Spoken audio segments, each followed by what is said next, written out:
Ya Allah, terlalu banyak sebenarnya berkenaan dengan solat yang kita tidak gali, yang kita tak cuba hayati, kita tak belajar.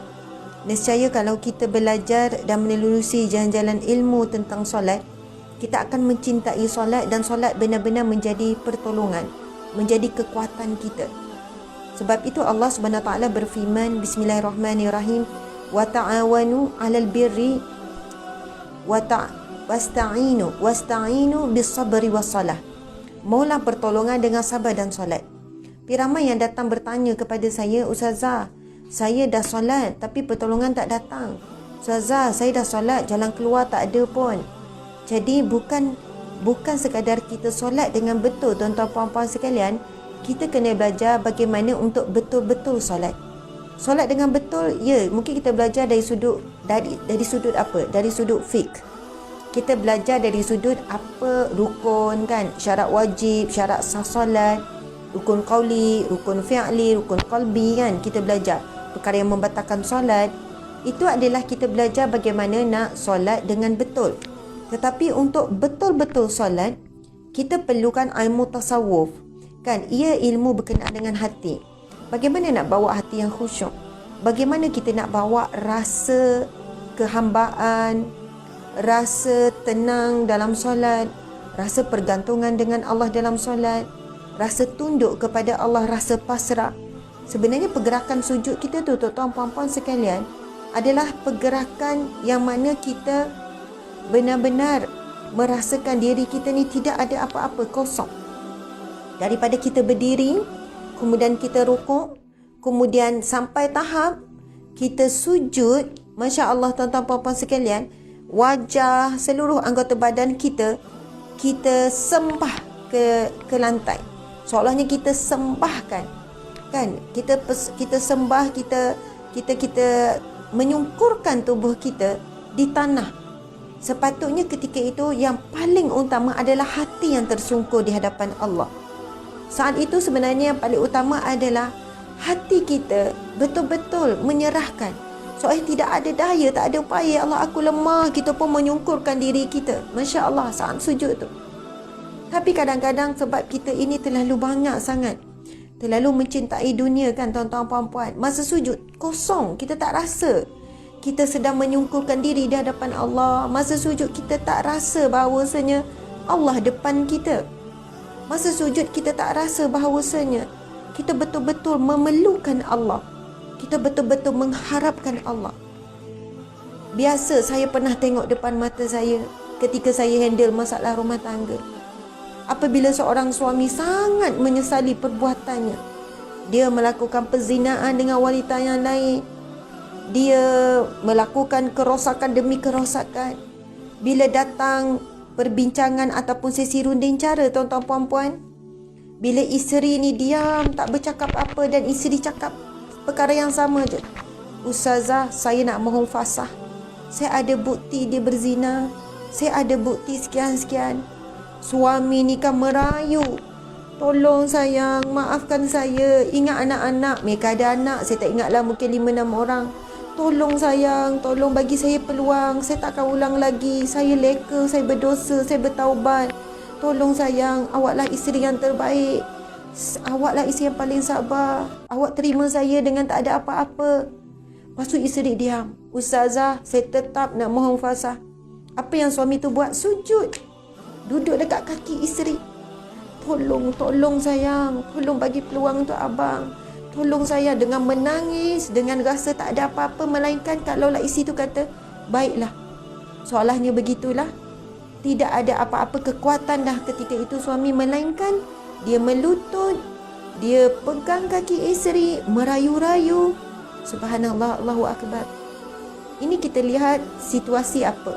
Situasi manusia dengan manusia yang sangat mengharapkan supaya manusia itu membuka kembali hatinya yang terlalu sakit dengan perbuatan.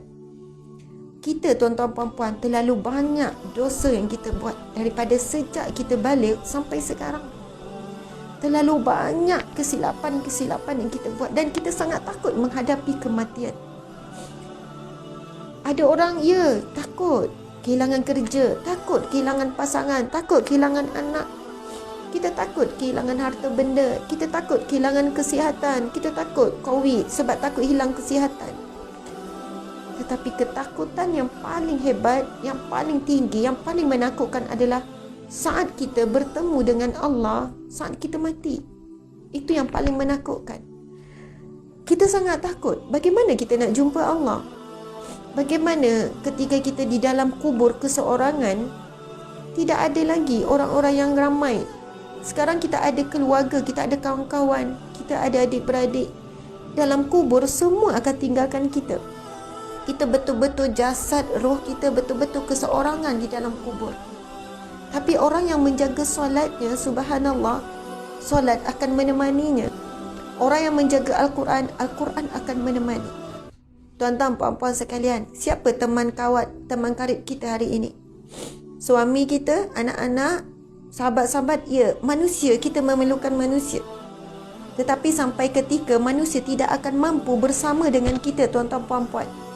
Bila saat kita berpisah dengan dunia, ketika itu hanya tinggal kita seorang diri, tuan-tuan, puan-puan. Hanya tinggal kita sahaja. Kita dan amalan kita. Dan Nabi SAW bersabda, amalan yang pertama yang akan dihisap sama ada di dalam kubur ataupun di mahsyar kelak adalah solat. Awwalu ma yuhasabu indallah, satu yang pertama sekali yang akan dihisap di sisi Allah adalah solat. Sekiranya solat kamu diterima, maka amalan kamu juga diterima. Kalau solat kamu ditolak, amalan lain juga ditolak. Tuan-tuan, puan-puan sekalian. Sebab itu, kita sekarang mungkin ada yang ada masa di rumah, kan? Kita PKP, kita banyak masa di rumah. Kalau orang tanya, Ustazah, apa yang perlu saya tumpukan? Masya Allah, Al-Quran, belajar Al-Quran. Sekarang ada banyak Al-Quran online. Kita tahu, Nabi dah sebut, hadis yang sahih, Iqra'ul Quran, bacakanlah Al-Quran. Fa innahu ya'ti yaumal qiyamah syafi'an li ashabi. Sesungguhnya ia akan datang pada hari kiamat, pemberi syafaat, akan membantu kamu, akan menolong kamu ketika di mahsyar kelak. Allahu Akbar. Tuan-tuan, puan-puan sekalian, di mahsyar, suami yang kita sayang, isteri yang kita cintai, anak-anak, semuanya akan membuat hal masing-masing, semuanya ketakutan. Ada satu hadis Nabi SAW tentang situasi neraka menarik ahli neraka. Subhanallah, neraka menarik ahli neraka tanpa dihisap, tanpa diazab. Situasi yang sangat menakutkan. Lalu situasinya begini, Nabi SAW bersabda, sesungguhnya di mahsyar kelak berlakunya situasi api daripada neraka keluar daripada neraka dan menyambar penghuni mahsyar masuk ke neraka. Seolahnya masuk ke neraka tanpa dihisap, tanpa dihisap. Kita inginkan masuk syurga tanpa dihisap, tanpa diazab. Maksudnya tak perlu hisap.